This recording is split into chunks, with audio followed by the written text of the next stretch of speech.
이보다 더 뜨거울 수는 없다. 서울의 이슈가 된 주제들, 그 중심에 선 이야기를 집요하게 파고듭니다. 화끈한 시사토크 그 두 번째 이야기 시작합니다. 오늘도 어김없이 고정 패널 두 분 나오셨습니다. 김남국 변호사 나오셨습니다. 네, 안녕하세요. 네. 이준석 바른미래당 최고위원 나오셨습니다. 안녕하십니까? 네, 안녕하세요. 네.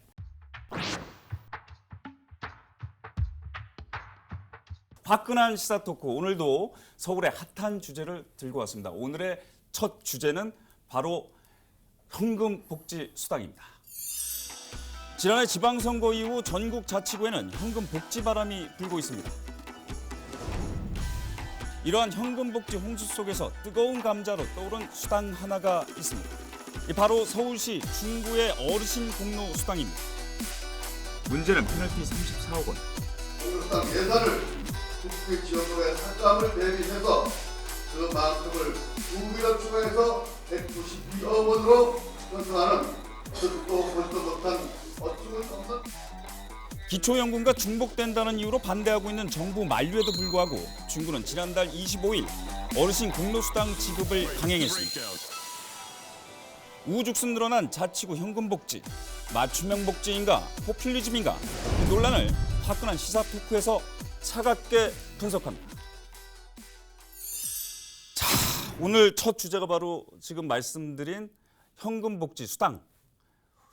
이거 그 지자체에서 지금 굉장히 이 정부 들어서서 많이 이런 현금 수당들을 많이 내놓고 있는데 어떻게 생각나는 뭐 수당 같은 거 좀 있으신가요?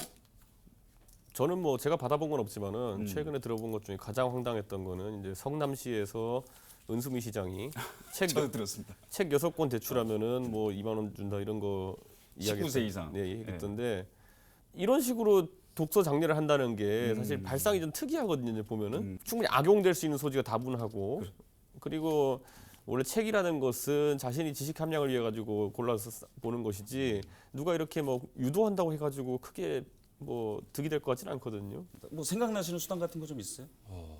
수당 받은 거 좀 생각을 해보려고 하니까 군대 있을 때 월급이 너무 적어서 그때 느낌이 약간 수당 느낌이 났다라는 생각이 들고요. 예. 이제 이준석 최고위원이 이제 책과 관련된 성남시 수당을 이야기를 해서 거기에 대해서 약간 이제 반론을 펴자면 단순하게 이제 이게 책을 보기 위해서 책을 보라고 장려하기 위해서 그런 것은 아니고 이 책이라고 하는 게 문화와 다 직결돼 있기 때문에 해당 직역의 문화를 좀 이 발달시키자라는 그런 측면도 있고 또 요즘에 오프라인 책이 안 팔려가지고 굉장히 좀 어렵잖아요. 그래서 그 해당 분야의 산업도 키우자라는 그런 측면이 있기 때문에 물론 여러 가지 비판도 있지만 그래도 고민해볼 만한 정책은 아닌가라는 또 생각도 아직 듭니다. 시작도 안 했는데 벌써부터 싸우기 시작하십니다. 그러니까 지금 잘하고 계시고요. 김남국 변호사가 말한 건 굉장히 대한민국 산업 전반에 대한 거대한 이야기인데 기초지자체에서 그것을 걱정해가지고 산업까지 걱정해준다고 하니까 이게 은수미 시장이 대권 행보를 시작한 것인지 이게 진짜 약간 그게 와닿지는 않습니다. 거기에. 자, 이게 좀 워낙에 뭐 많은 지금 수당들이 지금 쏟아져 나오고 있기 때문에 잠깐 좀 지도 보시면서 어떤 수당들이 있는지 좀 설명 좀 부탁드리도록 하겠습니다. 자, 먼저 이제 경기도에서 출산을 하면 자, 가구당 50만 원씩 산후조리 수당을 주고요. 자, 강원도에서는 신생아 수당이라는 게 있고요. 자, 눈길을 끄는 이색 수당도 있는데요. 자, 지도에 나와 있는 제주도의 해녀 수당. 이준석 최고위원께서 말씀하신 그 성남시에서 지금 시행하고 있는 책 수당. 이런 좀 독특한 것들이 있습니다. 보시면 어떠신가요? 이준석 최고요. 저는 이제 이런 생각이 들어요. 지자체장들이 맛을 한번 본 겁니다. 어떤 맛? 그러니까 결국 2011년 이후에 이제 무상복지 논쟁이 어떤 정치권 핵심 화두로 등장하면서 사실 박원순 시장 같은 경우에는 그 여파로 이제 집권한 분이거든요. 그렇기 때문에 저는 앞으로 이런 트렌드가 이제 거의 끝물까지 왔다. 왜냐하면 나올 수 있는 우리가 방금 열거한 수당들 사실 기상천외한 것들이거든요. 보면은 네. 책 빌리면 돈 준다 같은 거는 저는 아까 김남국 변호사는 굉장히 뭐 거기에 따른 긍정적인 효과를 이야기했지만은 사실 그런 식으로 따지면요. 돈 넣어서 긍정적인 효과가 안 나는 게 어디 있겠습니까 보면은 예를 들어 애들 우유 안 먹으면 우유 수당도 줘야 되고 뭐 이런 식으로 가면 끝이 없거든요. 동의하세요? 뭐 일정 부분 동의하는 부분도 있는데요. 또 동의를 못하는 부분도 있는 것이 이게 현금성 복지가 무조건 부정적이다, 나쁘다라고만 생각해서는 안 된다라고 생각이 돼요. 이 정부에서 그러니까 중앙정부에서 큰 여러 가지 복지 정책과 관련된 제도를 마련하면 이 큰 틀에서 마련된 정책도 실제 집행되는 단계에서는 사각지대가 발생하기 마련이거든요. 그러면은 거기에 대해서 뭔가 정말 그 사각지대를 메꾸는 맞춤형 복지 서비스를 할 수 있는 곳은 지자체 단체이기 때문에 지자체 단체에서 자율권을 가지고 자신들의 주민, 그 자치 관할권 내에 있는 주민들을 위한 맞춤형 복지 서비스를 한다라는 것 자체를 저는 반대해서는 안 된다고 보이고요. 그 과정 속에서 여러 가지 수당, 아까 말한 책 수당도 나올 수 있는 것이고, 또는 뭐 제주도 같은 경우에는 물질이 요즘에 어렵다라고 해서 해녀들이 없다라고 그러잖아요. 해녀 수당 뭐 10만 원, 20만 원 줄 수 있는 것이고, 여러 가지 단체마다 그 특성에 맞춰서 맞춤형 복지 서비스를 할 수 있기 때문에 이것이 현금을 준다고 해서 무조건 퍼주는 거다라거나 아니면 이게 나쁘다, 부정적이다라는 그런 인식은 좀 버려야 되지 않을까. 근데 김남국 변호사는 저는 서울 출신이니까 약간 차이가 있는데 김남국 변호사는 이제 지방 출신이잖아요. 그러면 지방 같은 경우에는 보통 이제 그 재정 사정이 좀 더 열악하다 보니까 예를 들어 뭐 광주에 갔더니만은 거긴 뭐 어떤 시설 고칠 돈도 없는데 서울에서는 아니면 성남에서는 책 수당을 준다더라. 그럼 이게 상대적 위화감이 발생할 수밖에 없거든요. 근데 지금 제가 아까 우리가 언급했던 중구, 서울 중구라든지 성남시 같은 경우에는 이게 재정 자립도가 상당히 좋은 곳입니다. 성남 같은 경우에는 전국에 5개 정도밖에 없는 불교부 단체예요. 그러니까 교부금 없이도 지자체를 운영할 수 있을 정도의 단체인데, 그리고 서울 중구 같은 경우에는 다들 모르셨을 수도 있지만은 강남구보다 재정 자립도가 높아요. 그러니까 연도마다 조금씩 다르긴 하지만은 그걸 하면서 예를 들어 경기도에서 가장 재정 자립도 안 좋은 곳 중에 하나가 동두천시거든요. 그럼 동두천시에 있는 시장은 아까 말했듯이 뭐 책 읽기를 싫어해가지고 그럼 책 수당을 안 주는 것이냐, 뭐 이런 것에 접근해봤을 때 뭐 이렇게 위화감 논쟁을 번질 수 있거든요. 그래서 복지부에서도 국가가 원래 이런 거는 좀 잉여금이 있으면 다 모아가지고 전국적으로 공평하게 시행할 수 있으면 위화감이라는 게 좀 적은데, 지금 하는 방식이라는 건요. 자, 굳이 제가 그러면 여기서 시청자분들께 한번 여쭤보고 싶은 게, 박원순 시장이 예전에 신현희 강남구청장이랑 벌였던 논쟁에서 기억하실 겁니다. 네. 강남구청이 재정자립도가 좀 좋고 이러다 보니까 강남구도는 강남구가 쓸 수 있게 해달라는 주장에 대해 가지고 박원순 시장 같은 경우에는 그걸 거부했고, 실제로 그 뒤로도 재산세 공동과세 같은 걸 통해 가지고 자치구별로 좀 나눠 쓰고 있거든요. 이게 지금까지의 박원순 시장의 철학이었어요. 아니 강남구 돈 많으면 좀 나눠 쓰자, 이거였어요. 이재명 시장 똑같은 논리로 남경필 지사가 그 당시에 돈 좀 나눠 쓰자 그랬더니만은 성남에서 번 돈 성남에 써야지 무슨 소리냐 하면서 지금 이제 경기도지사까지 올라갔거든요. 저는 이 둘이 당정은 같지만은 완전 생각이 정반대예요, 지금 보면은. 그러니까 저는 어느 장단에 춤을 춰야 되는지는 명확해야 된다. 적어도 서울의 영역 안에서는 이런 좀 돈이 남으면은 좀 나눠 쓰자. 잘 사는 사람이 뭐 내가 돈 쓰는데 뭐라 그러냐 이런 거 사회적으로 그렇게 좋게 안 보잖아요. 전 지자체 간에도 그런 약간 알력이 생길 수 있다 봅니다. 갑자기 훅 치고 들어오셨는데. 제가 반론을 두 가지 점에서 좀 네. 지적을 해야 될 것 같은데요. 첫 번째는 이 현금 수당이라든가 여러 지자체에서 하고 있는 복지가 다른 지자체에서는 안 하니까 좀 형평이 맞지 않다, 위화감을 느낀다라는 부분은 경쟁적으로 해야 되는데 하지 말라라고 하고 있기 때문에 사실 그게 맞지 않는 주장이라고 보이고요. 아니 오히려 그런 어떤 지자체 단체마다 그 특성에 맞춰서 경쟁을 해야 되는데 다른 데가 못 받고 있으니까 너희도 하지 말라라고 하는 것은 좀 이상하지 않아요? 공부를 잘하는데 여기만 공부 잘한다고 공부를 하지 말라는 것과 마찬가지이기 때문에 그건 맞지가 않다고 보이고요. 재정과 관련된 여러 가지 이야기를 했는데 오히려 그 재정이 불균형하기 때문에 재정 자립도가 부족하기 때문이라고 하는 부분은 오히려 중앙정부와 지방자치단체 간에 세금을 나눠 쓰는 문제, 그러니까 교부세를 지방에 얼마나 내려보내느냐, 그리고 지방에서 직접 주민에게 거둘 수 있는 직접세를 얼마만큼 늘리냐라는 부분이지 복지를 축소해야 된다라는 부분과는 직접적인 어떤 근거가 되지 않기 때문에 이 부분을 이야기하는 것은 좀 타당하지 않다라고 보이고요. 저는 오히려 지방자치단체 간에 서로 간에 고민을 할 수 있다고 봅니다. 예컨대 좀 뭐 현금 수당을 줬는데 여기에 대해서 주민들이 뭐 부정적이다라고 하고 뭐 비판이 있다라고 한다면 당연히 의회에서도 견제를 할 것이고, 또 주민 비판이 있을 것이고, 그렇다라고 한다면 또 축소가 될 거고요. 또 그랬는데 이 책 수당 해봤는데 아 진짜 정책적 효과가 좋다더라라고 하면서 많은 분들이 칭찬을 하고 좋아한다라고 하면 더 늘어날 수 있는 것이기 때문에 똑같아야라고 한다라는 그 인식 자체가 너무 올드한 인식이다. 오히려 저는 지자체마다 경쟁을 하면서 새로운 어떤 복지 정책을 만들고 거기에 대해서 주민들이 좀 평가할 수 있는 그런 것들이 이루어져야 된다고 봅니다.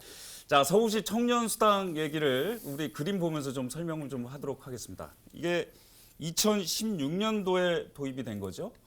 네. 그리고 서울시 거주하는 만 19세에서 34세 청년들, 그러니까 구직 상태에 있는, 구직 활동을 하는 청년들에게 지급이 되는 겁니다. 월 50만 원씩 최대 6개월간 지급이 되고요.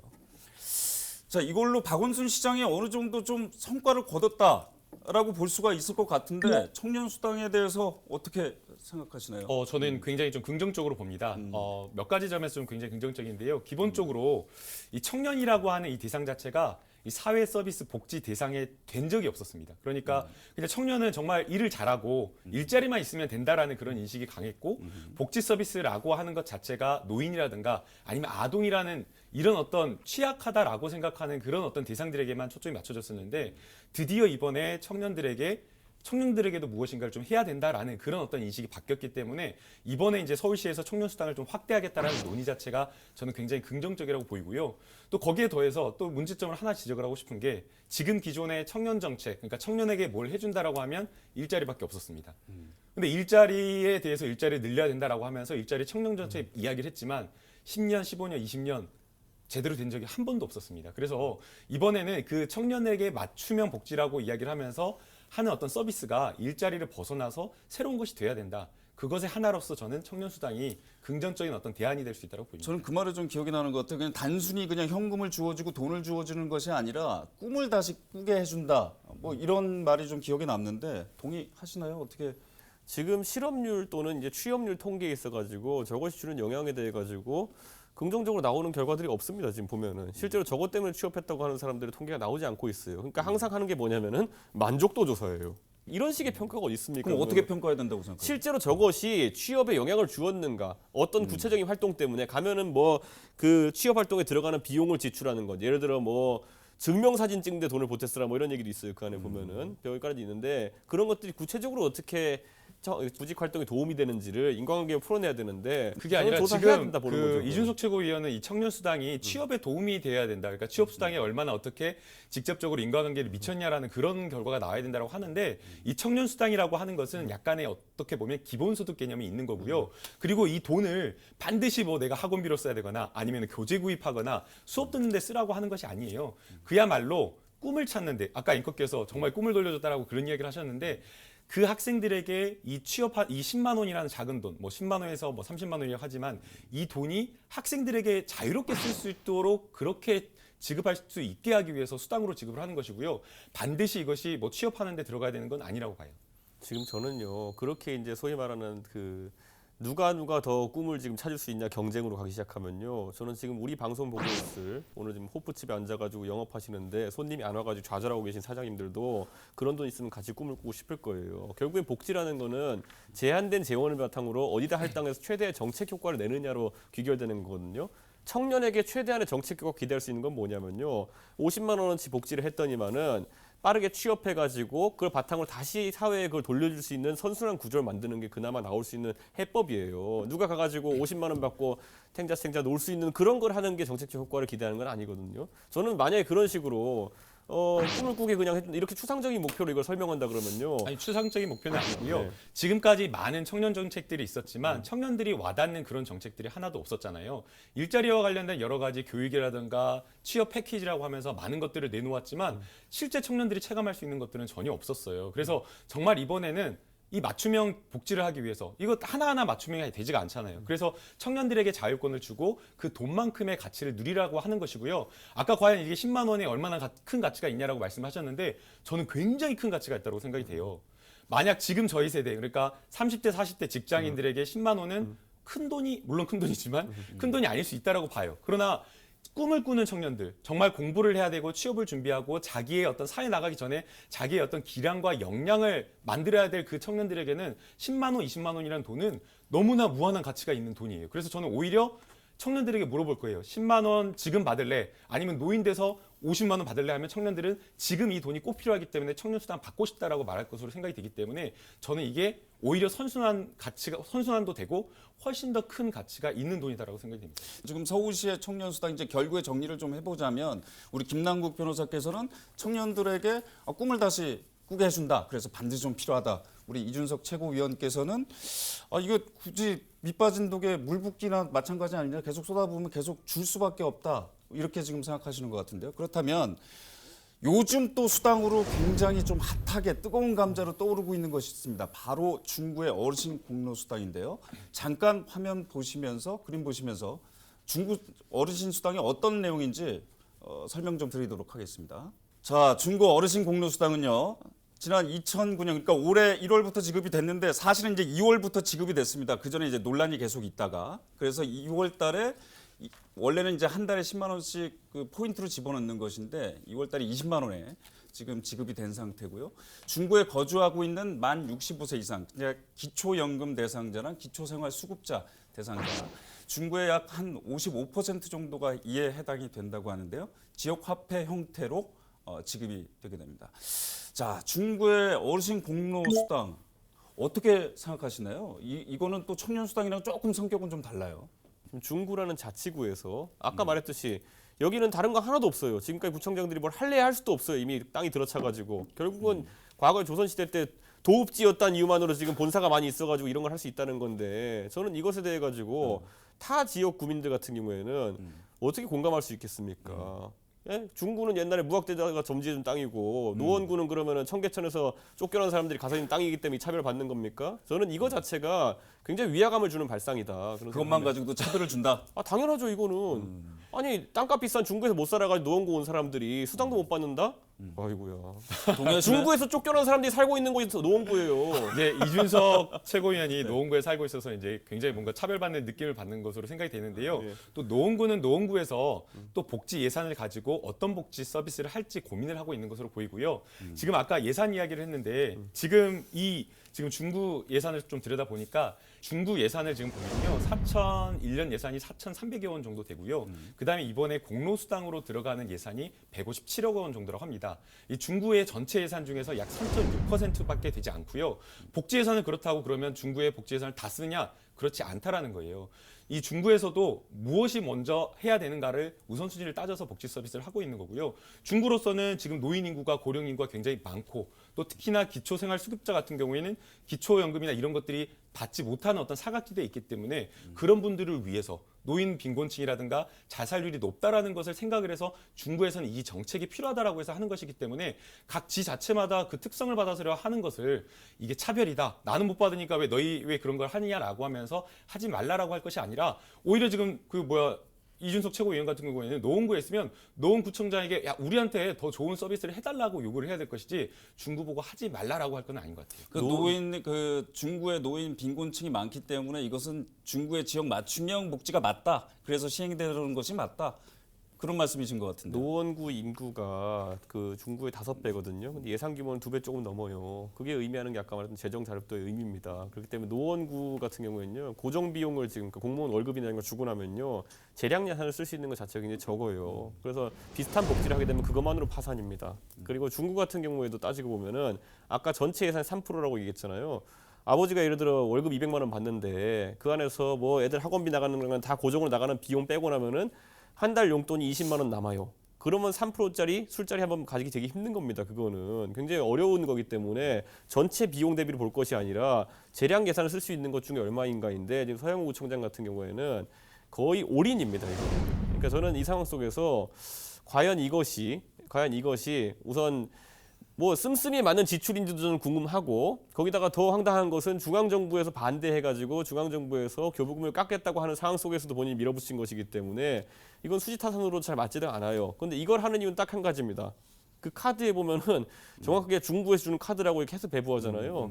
이거야말로 저는 포퓰리즘이라는 생각하는 겁니다. 이거는. 이제 오해가 좀 있는 것 같은데요. 그 정부에서 반대를 했다고 했는데 반대하는 이유가 이 공로수당 자체가 잘못됐다라는 것이 아니에요. 중구에서 하겠다라고 하는 것은 이 복지 사각지대, 노인들에 대한 복지 사각지대를 메꾸겠다라고 공로수당을 했는데 여기서 말하는 그 복지 사각지대라고 하는 것이 기초연금 같은 경우에 기초생활수급자에게 중복으로 지급이 되지 않고 있어서 그 부분을 메꾸겠다라고 하는 것이거든요. 그래서 이 총선 때도 지난번에 문제가 됐었잖아요. 줬다가 뺏는 연금이라고. 그래서 이제 그 부분을 중구에서는 메꾸겠다라고 했는데 중앙정보보건복지부에서는 이것은 중앙정부에서 해야 될 부분이기 때문에 실제 이제 원래 지난해 국회에서 이 부분을 좀 통과시키려고 논의가 되었었는데 통과를 못 시켰거든요. 그래서 이것은 원래는 중앙정부에서 해야 되는 예산이기 때문에 좀 기다려달라라고 하면서 아예 거부를 했던 것이 아니라 재협의를 해보자라고 논의를 했던 부분이기 때문에 중앙정부하고 마치 갈등 이렇게 양상으로 좀 비교하는 건 좀 맞지가 않아요. 김남욱 변호사 그러니까 이준석 위원은 이런 말씀을 하신 것 같아요. 그러니까 아무래도 이제 25개 지자체 그 서울의 구청장들이 쓸 수 있는 예산이 뭐 노원구 같은 경우는 지금 예산이 9천억이고 중국 같은 경우는 4천억이고 이렇다고는 하지만 쓸 수 있는 예산이 한정적입니다. 그러니까 공무원들 월급 주고요. 그리고 복지 예산 지금 떨어지는 것들 전부 다 매칭해가지고 집어넣으면 자기가 쓸 수 있는 예산이 그렇게 많지 않거든요. 근데 그렇게 여지가 없는데도 불구하고 이렇게 써버리면 나중에 후임 구청장들은 어떻게 하냐. 뭐 이런 말씀이신 것 같은데. 이게 이제 그 복지 서비스의 책임성과 계속성이라고 평가를 하는데요. 그러니까 어떤 복지 서비스를 도입을 했을 때는 일회성으로 끝나지 않고 이 정책이 얼마나 유지되고 계속할 수 있는가, 이 서비스에 대한 어떤 책임성을 가지고 가야 된다라는 부분인데 맞다라고 보입니다.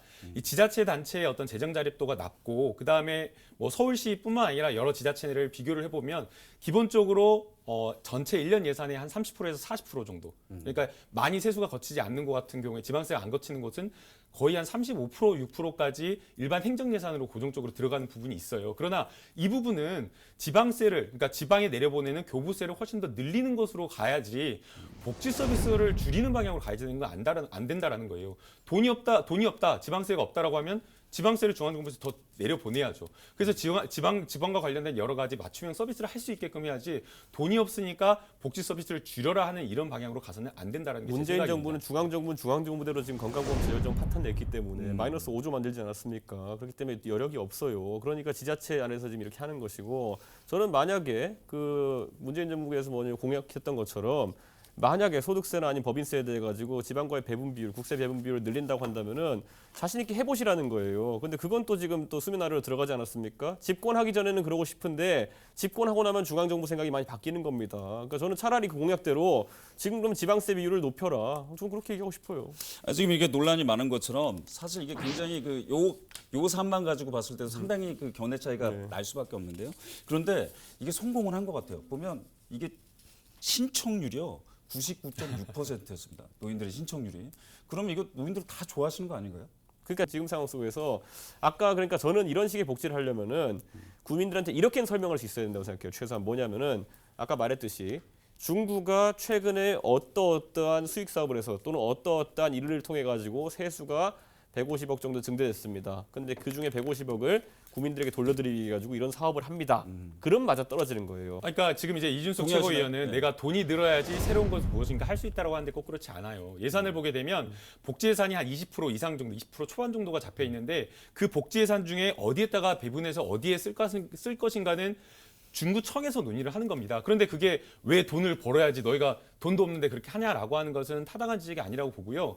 본인들이 가지고 있는 한도 내에서 예산을 가지고 쓰는 것이기 때문에 이번에 올해 같은 경우 2019년 같은 경우에는 새로운 것들을 할 수 있다라는 거고, 만약 그것이 지속 가능성이 없다. 지금 중국 예산에 비추어 봤을 때 재정적인 부담이 굉장히 높고 계속할 수 없는 사업이다라고 한다면 당연히 통과가 안 됐겠죠. 중국 의회에서도 반대를 할 것이고, 또 실제로 또 해보니까 중구청장도 야 이거는 정책적인 효과가 좀 낮다. 그리고 또 이거를 계속해서 나 이후에 무엇인가 어떤 사람들이 나 이에 다른 청장들이 와서 또 하기는 어렵다라고 이렇게 이야기를 하는 것이기 때문에 이것 가지고 뭐 돈이 늘어야지, 월급이 늘어야지, 예산이 더 늘어야지 할 수 있다라고 하는 것은 아니고요. 지금 중구청에서 과거의 사업들을 보게 되면 계속해서 토목과 관련된 여러 가지 사업들을 벌여왔어요. 그런데 그런 불필요한 사업들, 전시행정들 이런 것들을 줄여가지고 중구청장이 하고 있겠다라고 하고 있기 때문에 월급이 늘어야지 하는 사업은 아니라고 봅니다. 제가 지금 김남국 말씀하신- 변호사한테 예. 딱 한 가지 어떤 유명한 정치가가 했던 말을 하나 전달해드리면요. 증세형 복지는 허구입니다. 자, 지금 말씀하신 것처럼 그 서영욱 청장이 사실은 그 지방선거 작년에 6월달 지방선거를 치르고 나서 11월달에 이거를 발표를 해요. 올해부터 이거를 하겠다라고 발표를 했는데 바로 시행을 못했어요. 그러니까 1월달부터 바로 시행을 못한 게 복지부에서 이거 반대를 했단 말이죠. 이게 기초연금이랑 부딪히는 부분이 많다. 기초연금이랑 중복된다. 근데 서영욱 청장은 아니다. 이건 지역 맞춤형 복지다. 이렇게 얘기하고 있는데 이런 부분에 대해서는 어떻게 생각하시나요? 논란을 만드는 거죠. 정부와 갈등을 가지는 모양새라는 거. 과거에 물론 여야로 갈리긴 했지만은 이재명 시장이 한번 성공적인 전략으로 입증하지 않았습니까?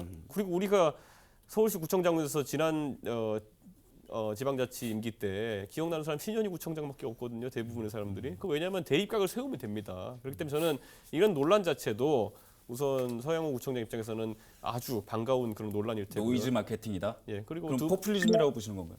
저는 지금 시점에서는 서영욱 구청장도 어쨌든 정치인 아니겠습니까? 그러다 보니까 저는 그게 맞는 목적에 맞는 그런 행동을 하고 있다라고 보이는 거고요. 다만 저는 정부에서도 말로 이렇게 지나갈 것이 아니라 아주 강한 규제 수단을 좀 보여줘야 되는 것이 제가 아까 말했듯이 이 정책은 지자체 간에 상당한 위화감을 유발할 가능성이 있습니다. 그리고 이게 서양구청장은 끝이 아닐 겁니다. 만약에 이렇게 정부와 각을 세워가지고 노이즈를 만든 다음에 본인이 정치적 이득을 취하고 또 정부가 또 적극적인 규제를 하지 않는다라는 인식이 생기게 되면은 다른 재정 상황이 좋은 지자체들도 비슷한 이벤트를 많이 벌일 겁니다. 갈수록. 노이즈 마케팅이라고 말씀하셨단 말이죠. 동의하시나요? 동의를 하지 않습니다. 이게 정부 보건복지부와 이제 중구청에서 협의를 하고 이 갈등 양상을 보이고 있는 것은 마치 이제 갈등처럼 보이지만 협의를 하라는 겁니다. 사회보장 기본법을 보게 되면 이 26조에 여러 가지 사회보장과 관련된 정책이나 제도를 새롭게 도입을 할 때에는 중앙자치단체에서 하고 있는 것과 중복되는 것은 아닌지 아니면 예산상 낭비가 있는 것은 아닌지 이런 것들을 조정하고 협의를 하라라고 하는 것이고요. 그 과정에서 협의를 통해서 하는 것이지 이게 마치 무슨 어떤 본인의 어떤 정치적인 야욕이라든가 아니, 정치적 논란을 만들어가지고 크기 위해서 그런 것은 여기서 서울시에 잠시- 저는 이말 한 게 자치구의 특성이라는 말이 서울시 안에서는 굉장히 의미가 없는 말인 게 제가 항상 생각하지만은 제가 노원구 살지만은 상계동 옆에 도봉구 쌍문동이 있잖아요. 상계동에 사는 이준석과 쌍문동에 사는 고길동 둘리 가족은 전혀 삶의 그 영역이 다르지가 않아요. 실제 다른 건 구청장 이름만 다른 것이지 실제 생활권도 비슷해요. 근데 그 안에서 어떤 중구의 특성이 있어가지고 예를 들어 밑에 용산구나 아니면 옆에 성동구와 다른 정책을 해야 된다는 것인지 아까 그 다른 거는 이준석 최고위원이 말씀해 주셨잖아요. 무학대사. 그렇죠. 무학대사 덕분에 그러니까 그렇게 된 거예요. 바로 그 점이라는 거예요. 네. 지 자체마다 경제적 다리도 다르고 위치도 지역적 특색도 다르고 인구 밀도도 다르고 다 다르다는 거예요. 그러니까 돈 많은 것도 능력이다 이거 아니에요 지금 그러면은 보면은. 아까 이제 여러 가지 복지 서비스에 대한 위화감을 느낀다라고 했는데 그러면 그 자치단체도 거기에 맞추면 남들이 부러워할 수 있는 정책을 하라는 것이지 하지 말라라고 하지 말라는 거예요. 그러니까 정유라가 했던 말이 맞는 거잖아요. 돈 많은 것도 능력이다. 난 내 마음대로 살겠다 이거 아니에요. 그렇게 비판하면 안 되죠. 네. 아니 지방 자치단체가 가지고 있는 재정 현안을 그 현안 안에서 돈을 쓰는 거잖아요. 그러면 조금만 정유라도 남의 돈 쓴 거 자기 돈 쓴 거잖아요. 잠시만. 가만 내버려두면 여기 뭐 날라다니겠습니다. 자, 여기서 좀 짚고 넘어갈게. 그럼 요거 하나만 좀 짚고 넘어갈게요. 지금 복지부에서는요. 이게 이제 그 기초연금이랑 비슷한 유사한 수당이라고 보고 있기 때문에 기초연금법 시행령 23조 4항에 따르면 유사 수당 지급 시에는 정부 부담금 그러니까 기초연금에서 10%를 삭감해서 줄 수 있다 이렇게 지금 규정이 돼 있어서 페널티 얘기가 있거든요.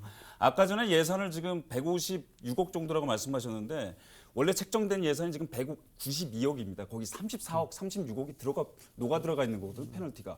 이 부분은 어떻게 생각하세요? 저는 그게 아까 말했듯이 그 서양호 구청장이 아까 노이즈 마케팅이 아니라고 주장하셨는데 제 생각에 노이즈는 동의할 것 같고 마케팅이 동의 안 할 것 같은데 그 노이즈 값입니다. 비판의 가장 큰 지점이 논리적이기보다는 좀 감정적이다라는 생각이 들어요. 그러니까 똑같아야 되는데 왜 우리가 똑같이 뭔가를 혜택을 받아야 되는데 왜 다르냐라고 이야기를 하는 분이 많은 것 같은데 실제로는 다를 수밖에 없고 다르는 것이 정당하다라고 봅니다. 근데 이래서 그 타 구청에서는 이미 뭐 아우성이 좀 나오고 있습니다. 최근에 이제 정원호 구청장이 인터뷰를 한 내용인데요. 그 기사 한 일간지의 기사 제목입니다. 현금복지 경쟁 그만 여당 구청장의 분노. 이게 제목이 좀 격하긴 한데 그 내용을 실상을 보면 약간 울분 같은 게 좀 섞여 있습니다. 이게 사실 신당동에 이게 한진 그랑빌이라는 아파트가 있습니다. 그게 총 이제 4개 동으로 돼 있거든요. 101동, 102동, 103동, 104동. 근데 102동부터 104동까지는 중구예요. 근데 101동은 성동구입니다. 이게 아마 재개발할 당시에 편입이 안 된 모양이에요. 중구로. 경로당에 가시면은 102동서부터 104동까지 사시는 어르신들은 야 요번에 구청에서 뭐 현금 나와가지고 10만 원씩 쓸 수 있어 그러는데 101동에 사시는 어르신들은 이게 뭐야 왜 우리는 안 줘? 그래가지고 정원호 구청장 막 구청에다가 전화하니까 이게 울분을 그냥 이게 터트린 거예요. 정원호 구청장 지금까지 열심히 뭔가 그 정책들을 만들어냈는데 노인 일자리 관련해가지고 일자리 주식회사도 만들었었고요. 네. 또 효사랑 주치 뭐 이런 거 만들어가지고 그러니까 어르신들이 아프다고 전화만 하면 의사랑 그 간호사가 방문을 할 수 있는 겁니다. 이런 정책들을 만들어놨는데 이게 현금을 주니까 이런 정책들이 아무런 소용이 아니 없게 그럼 된다. 그 아파트 101동만 주면 해결되겠습니까? 다른 아파트도 달라 그러지 성동구에 있는. 그러니까 이게 돈을 이제 현금성 복지라고 하는 것 자체가 직접 느끼는 거 그리고 이제 모두 다 받으니까 이 정책에 대한 만족도라든가 효과가 크죠. 예컨대 지금 성동구에서 하고 있다라고 하는 효사랑 의료 서비스 저는 굉장히 좋은 정책이라고 봐요. 찾아가기 어려운 굉장히 거동이 불편한 노인들에게 직접 찾아가는 의료 서비스를 하기 때문에 일자리도 만들어지고 여러 가지 긍정적인 측면이 있다고 봐요. 그러나 이것은 아픈 사람들만 서비스를 받고 실제 일을 하시는 분들, 그 일자리 혜택을 받는 분들만 복지 서비스를 느끼기 때문에 이 정책적인 만족도라든가 효과 측면에서 낮은 측면이 있다고 봐요. 그러나 이 지금 송동구청장이 다른 구청에 여러 가지 현금 복지와 관련되어서 비판을 받는다고 해서 비난을 받는다고 해서 울분을 토하고 막 인터뷰를 통해 가지고 현금 복지를 그만둬라라고 할 것이 아니라 그 비판을 감수하면서 본인의 철학이 현금 복지를 안 하겠다라는 거잖아요.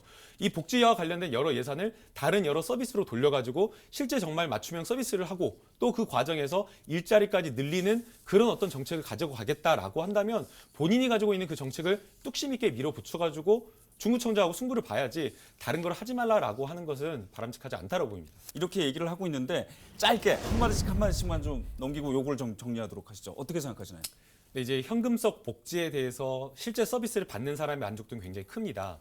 그리고 저도 이게 이루어져야 된다고 하는 것이 아무리 중앙정부에서 많은 복지 정책을 내놓는다고 하더라도 개인이 그 서비스를 받지 못하는 경우도 많고요. 또 중앙정부에서는 100을 내려보내면 중간에서 빼먹는 사람들도 많습니다. 그래서 실제 전달되는 건 20이나 30이나 이 정도밖에 되지 않기 때문에 맞춤형 복지 서비스를 위해서 지방자치단체의 자율권을 높이는 방향으로 가는 게 바람직하다고 봅니다. 저는 그렇게 하려고 그러면 아까 말했던 것처럼 문재인 정부가 처음 시작할 때처럼 지방자치를 위한 지방세 분의 증가를 실질적으로 이뤄나가기 위한 노력들을 하든지 지금 보면 자치경찰제 말고 지금 그런 지방자치 공약 중에서 나오는 거 별로 없어요. 그러니까 그 세수 부분이 있어가지고 국세를 포기해가면서 지방세로 밀어줄 수 있겠느냐. 이게 지금까지 문재인 정부가 집권 전에 했던 말들에 대해서 약속을 지키는지 안 지키는지 여부고요. 그게 실현되기 전까지는 지금 나오는 모든 것들 왜냐?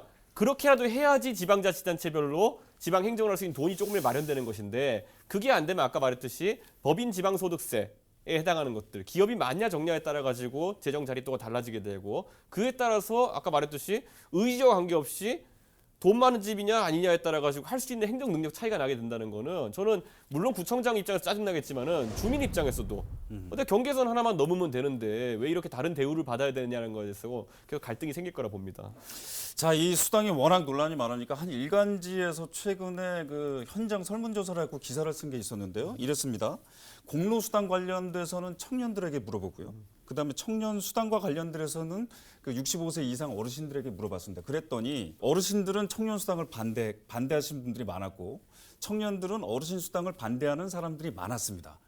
이 부분에 대해서는 어떻게 생각하십니까? 그러니까 이게 세대별 수당이 결국에는 세대 간의 어떤 그 갈등을 유발한다 이렇게 생각할 수도 있을 것 같기는 한데요. 뭐 그건 너무나 당연한 설문조사가 아닐까 생각이 드는데요. 받는 사람 입장에서는 정책적 효과가 크고 느끼는 게 크기 때문에 당연히 찬성하는 입장이고 또 그걸 그 혜택을 받지 못하는 사람 입장에서는 이게 세금 낭비 아니냐라고 이렇게 이야기할 수밖에 없기 때문에 그것을 세대 간에 물어서는 좀 안 된다고 보이고요. 결국에는 청년 수당이라든가 아니면은 노인 수당이라든가 이런 것에 대해서 세대 간에 서로 간에 이 정책이 왜 필요한지를 설득하는 게 필요하고 그 과정에서 공감대를 모아나가는 게 필요하다고 생각이 들고요. 청년 수당은 이제 막 시작이다라고 생각이 됩니다. 그런데 시작을 조금 잘못했다라고 생각이 드는 점이 이게 청년들에게 월 50만 원 그래가지고 그것도 해당되는 그 연령이 만 29세까지 모두 다 주겠다라고 해버리니까 처음에 청년수당 논의가 시작되자마자 그냥 모든 사람들에게 두드려 맞았어요. 그러니까 예컨대 한 달에 한 10만 원 정도 취약계층에게 청년수당을 모두 다 주자라고 했으면 아마 많은 사람들이 찬성을 했을 텐데 그런 어떤 공론화 과정과 그리고 다른 어떤 세대를 설득하는 좀 그런 부분이 미흡하지 않았나 생각이 듭니다. 김남국 변호사는 그러니까 세대당 수당이 세대 간의 갈등을 어떻게 부추기는 것이 아니라 어떻게 보면은 이게 설득하는 과정이 좀 부족했다 이렇게 말씀하시는 거고요. 동의하시나요? 저는 우리나라 복지 정책을 할 때 많은 사람들이 본인이 복지의 수혜자일지 복지의 부담자일지에 대해 가지고 헷갈려해요. 앞으로 이 복지 같은 걸 할 때 명세서가 정확해야 된다. 아까 중부에서 하는 것도 예를 들어 아까 제가 말했듯이 이걸 통해 가지고 기대되는 것이 무엇인지를 국민들에게 잘 설명할 수 있다. 그럼 저는 폴리는 절대 아니라 봅니다. 그거는 그 과정이 제대로 진행된다고 한다면은.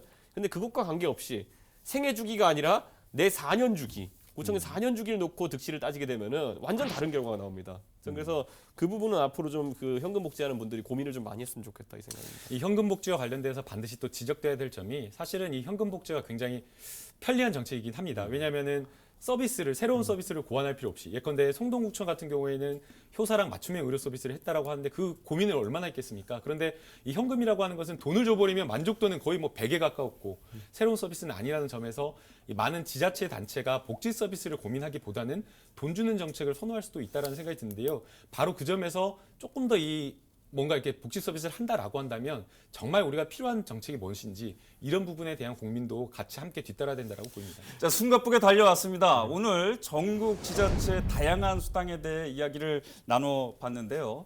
서울시의 중구의 어르신 공로 수당에 대해 아주 정말 뜨겁게 토론해봤습니다. 마지막으로 좀 얘기를 좀 들어볼까요? 오늘 화끈하게 한마디 해주신다면? 서영우 구청장 이 무학대사께 감사하시고요. 대신 본인이 쌓은 치적으로 본인이 새로운 복지 서비스를 개발하실 수 있었으면 좋겠습니다. 결국에 무학대사로 끝마무리를 하시는군요. 자, 화끈 한마디. 저는 무학대사 탓을 하지 않겠습니다. 저는 지방자치단체끼리 지방자치단체장이라든가 아닌 주민들이 가지고 있는 철학을 함께 서로 공유하고 복지 서비스와 관련된 부분뿐만 아니라 여러 가지 지방자치단체가 가지고 있는 정책 경쟁을 했으면 좋겠다는 생각이 듭니다. 자, 인구는 점차 줄고 있는데 현금복지는 다양한 이름으로 계속해서 늘고 있습니다. 현금복지 물론 좋지만 그 전에 명확한 사회적 합의가 이루어지면 더 좋을 것 같습니다. 오늘날 우리가 그냥 무심코 쓴 수당이 미래 주역인 아이들에게는 짐이 될지도 모르니까요. 오늘 화끈한 토론 순서는 여기서 마치고요. 다음 주에 더욱더 치열한 주제로 찾아오겠습니다. 수고들 하셨습니다. 네, 감사합니다. 한 시간이 금방 지나요.